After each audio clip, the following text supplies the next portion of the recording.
வடகம் போட்டு தாளிச்சுட்டு நல்லா பொரியட்டும்.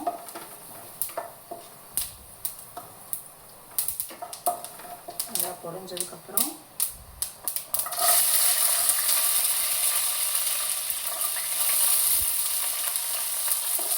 வெங்காயம்,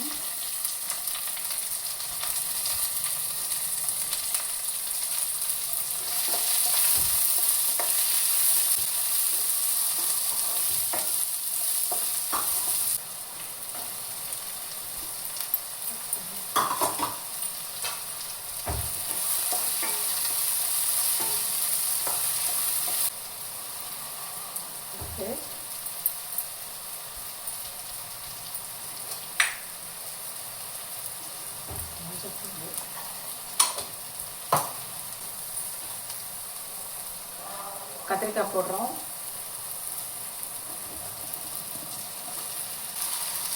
மிளகாத்தூள் போடுறோம். ஒரு 2 ஸ்பூன் மிளகாத்தூள் போடுறோம்.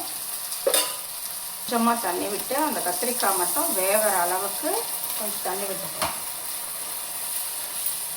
கத்திரிக்காய் வேகிற அளவுக்கு தண்ணி விட்டுக்கலாம். இந்த கத்திரிக்காய் முக்கால் பதம் வெந்த உடனே புளி ஊற்றிக்கலாம்.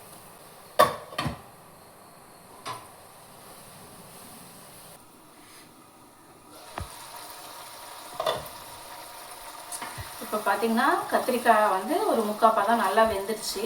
இப்போ நம்ம வந்து புளியை ஊற்றிக்கலாம்.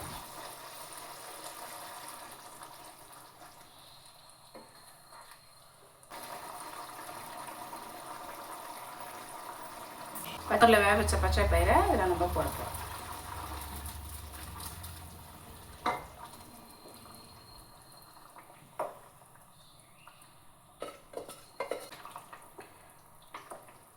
பச்சை பயிறு கத்திரிக்காய் காரக்குழம்பு ரொம்ப டேஸ்ட்டாக இருக்கும்.